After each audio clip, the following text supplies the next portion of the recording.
Finally NSDL ने अपने dividend की रिकॉर्ड डेट अनाउंस कर दी है। इस वीडियो में हम बात करने वाले हैं कौन से शेयर होल्डर डिविडेंड के लिए एलिजिबल होंगे, किस दिन डीमेट अकाउंट में शेयर्स होने चाहिए ताकि आपको डिविडेंड का बेनिफिट मिल सके, और कौन से शेयर होल्डर एलिजिबल होंगे, और किस दिन आपके बैंक अकाउंट में शेयर्स क्रेडिट होंगे। क्या हमें सिर्फ डिविडेंड के लिए शेयर बाय करना चाहिए या नहीं करना चाहिए। इस वीडियो को एंडिंग तक जरूर देखना, और एक बहुत प्रैक्टिकल कॉन्सेप्ट बताने वाला हूं जो मेरे साथ पर्सनली हुआ था, जो मैंने मिस्टेक करी थी। इस वीडियो को एंडिंग तक जरूर देखना, बहुत कुछ सीखने को मिलने वाला है। जब एक डिविडेंड डिक्लेयर किया जाता है उसके 4 स्टेप होते हैं। फर्स्टली कंपनी की मैनेजमेंट उसे डिक्लेयर करती है कितने रुपए का डिविडेंड डिक्लेयर होगा। उसके बाद रिकॉर्ड डेट अनाउंस होती है कि किस दिन आपके पास शेयर्स होने चाहिए, किस दिन से पहले आपके पास शेयर होने चाहिए ताकि आपको डिविडेंड मिले। तीसरा, मैनेजमेंट ने डिक्लेयर कर दिया, अब शेयर होल्डर उसे अप्रूव करेंगे, उसके बाद डिविडेंड की पेमेंट होती है। तो 4 स्टेप होते हैं।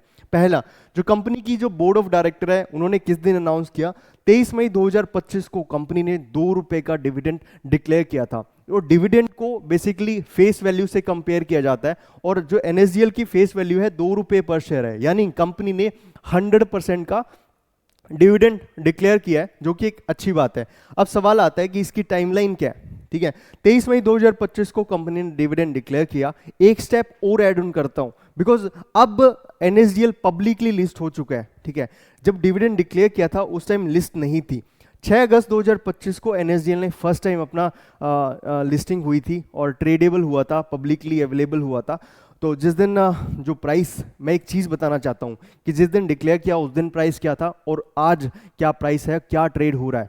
तो जिस दिन इशू प्राइस है लगभग 800 रुपये पर इशू हुआ था, और जो लिस्टिंग गेन हुआ 10% का लिस्टिंग गेन, यानी 880 पे एक्सचेंज पे लिस्ट हुआ था, और अभी तक 1426 रुपये का हाई बना चुका है, यानी लिस्टिंग से लगभग 61% का अभी तक हाई बना चुका है। ठीक है, और ये बहुत बड़ा प्राइस इंपैक्ट आया है। ठीक है, और 1 सितंबर को कंपनी ने अपनी रिकॉर्ड डेट अनाउंस करी थी, और 29 सितंबर को कंपनी की एनुअल जनरल मीटिंग होने वाली है, जिसके अंदर कंपनी के जो शेयर होल्डर है डिविडेंड को अप्रूव करेंगे, और अप्रूवल की 30 दिन के अंदर अंदर डिविडेंड पे करना होता है। अगर 29 सितंबर को कंपनी के शेयर होल्डर उसको अप्रूव कर देते हैं, मोस्ट ऑफ द केस में 99% केसेस में डिविडेंड को डिक्लेयर कंफर्म ही कर दिया जाता है, तो उसमें कोई डाउट नहीं है। और जिस दिन कंफर्म हुआ, ये एक फॉर्मेलिटी होती है, 28 अक्टूबर से पहले आपको डिविडेंड आपके बैंक अकाउंट में क्रेडिट हो जाएंगे। अब सवाल आता है कि कौन से शेयर होल्डर को डिविडेंड मिलेगा। ठीक है, तो डिविडेंड किस दिन आपके बैंक अकाउंट में होने चाहिए ताकि आपको डिविडेंड मिले। इंडिया में T+2 सेटलमेंट साइकिल चलता है। T+2 सेटलमेंट का मतलब है, यानी अगर मैंने आज बाय किया, एक दिन के बाद डीमेट अकाउंट में शेयर्स क्रेडिट होते हैं, शो होते हैं, लेकिन जो क्रेडिट होता है 2 दिन के बाद होता है। तो जो इसकी रिकॉर्ड डेट है 19 सितंबर है, यानी आपको एक दिन पहले शेयर्स बाय करने हैं। 17 सितंबर या उससे पहले अगर आपके पास शेयर्स होंगे तभी आप डिविडेंड के लिए एलिजिबल होंगे, तभी आपको डिविडेंड मिलेगा। ठीक है, उसके बाद चाहे आप सेल कर दो, रिकॉर्ड डेट के बाद आप चाहे सेल कर दो, फिर कोई मैटर नहीं करता। ठीक है, तो अगर आपने 17 से पहले शेयर बाय किए तो आपको डिविडेंड मिलेगा। अब एक बहुत बड़ा कॉन्सेप्ट आता है कि डिविडेंड होता क्या है।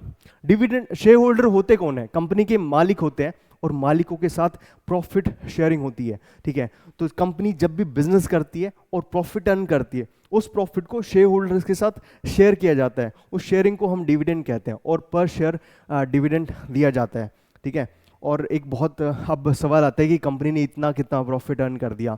अब हम अगर उस लास्ट क्वार्टर को कंपेयर करें, लास्ट क्वार्टर यानी Q1 फाइनेंशियल ईयर, यानी जो अप्रैल 25 हो गया, मई 25 हो गया और जून 25 होगा, इसमें कितना प्रॉफिट्स अर्न किया, उसको लास्ट क्वार्टर से कंपेयर करेंगे। ठीक है, तो पहले लगभग 82 करोड़ का प्रॉफिट अर्न किया, अगर उसको पिछले क्वार्टर से कंपेयर करें तो लगभग 20% की बढ़ोतरी हुई है अपने जो इनकम या प्रॉफिट्स में है। और बात रही इनकम की, तो इनकम 151 करोड़ से 190 करोड़ है, यानी लगभग 21 करोड़ की बढ़ोतरी हुई है, जो कि एक अच्छी बात है। अच्छा खासा प्रॉफिट अर्न किया है, तभी कंपनी ने डिविडेंड डिक्लेयर किया है। अब एक बहुत बड़ा कॉन्सेप्ट आता है कि उस दिन, जिस दिन रिकॉर्ड डेट अनाउंस हुई थी, उस दिन प्राइस पे कितना इंपैक्ट आता है। बिकॉज जिस दिन कंपनी की रिकॉर्ड डेट अनाउंस होती है उस दिन अच्छी खासी वॉल्यूम जनरेट होती है, लोग अच्छी खासी वॉल्यूम में शेयर्स बाय करते हैं। जब 1 सितंबर को कंपनी ने अपनी रिकॉर्ड डेट अनाउंस करी, उस दिन काफ़ी अच्छी वॉल्यूम थी, लगभग 21 लाख शेयर्स में ट्रेड हुआ था और अच्छी खासी डिलीवरी हुई थी। और उस दिन लगभग 3% का जो एक बड़ा मूवमेंट आया था और 1275 रुपये पे क्लोजिंग हुआ था 1 सितंबर को। ठीक है, एक बहुत कॉमन क्वेश्चन आता है और मेरे दिल में भी था, और मैंने एक बहुत बड़ी मिस्टेक करी है इससे रिलेटेड। मैंने एक बार सिर्फ डिविडेंड के लिए शेयर बाय कर दिए थे, बट मुझे नहीं पता था कि जब मैं बिगनर था तो उस टाइम क्या हुआ कि भाई जितना डिविडेंड डिक्लेयर किया था ना उतने ही प्राइस से एडजस्टमेंट होता है। ठीक है, तो मेरे को जितना डिविडेंड से बेनिफिट हुआ था, क्योंकि मैंने शॉर्ट टर्म के लिए व्यू से लिया था कि मेरे को डिविडेंड लेना है और शेयर सेल कर देना है, पर जितना मेरे को डिविडेंड जो डिविडेंड मिला उतना ही शेयर्स डिस्काउंट हो गए थे। ठीक है, तो ये एक बहुत बड़ा इम्पैक्ट आया था, मुझे नहीं पता था। एक रियल एग्जांपल बताता हूँ, मैंने 1.5 साल पहले एक हेल्थ केयर कंपनी का शेयर बाय किया था सिर्फ डिविडेंड के लिए।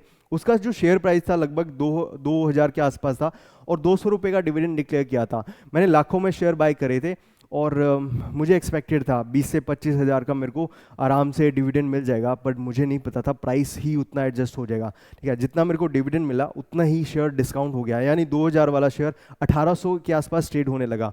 ठीक है, तो मेरे को जितना डिविडेंड मिला उतना ही शेयर डिस्काउंट हो गया, तो ऑलमोस्ट बराबर था। अब सवाल आता है कि इससे बेनिफिट क्या हुआ। बेनिफिट शॉर्ट टर्म ट्रेडर्स को कभी नहीं होगा, जो सिर्फ डिविडेंड के लिए शेयर बाय करते हैं उनको बेनिफिट नहीं होगा, लेकिन जो लॉन्ग टर्म इन्वेस्टर्स है उनको बेनिफिट होगा। एक तो उन्हें डिविडेंड मिला, दूसरा उनको शेयर्स डिस्काउंट पे मिल रहे हैं, फर्दर वो और शेयर बाय कर सकते हैं और जितने शेयर बाय करेंगे नेक्स्ट टाइम उससे ज़्यादा डिविडेंड मिलेगा। तो लॉन्ग टर्म इन्वेस्टर्स के लिए बेनिफिशियल है, शॉर्ट टर्म ट्रेडर्स के लिए बेनिफिशियल नहीं है। अगर आप सोच रहे हो कि मैं सिर्फ डिविडेंड के लिए बाय करूं तो कोई बेनिफिट नहीं है। ठीक है, ये कॉन्सेप्ट आपको कोई नहीं बताएगा यूट्यूब पे, लेकिन मैं अपना पर्सनल एक्सपीरियंस शेयर करता हूँ। और इस चैनल को लाइक करना, शेयर करना, दोस्तों के साथ शेयर करना, बिकॉज बहुत कुछ सीखने को मिलने वाला है।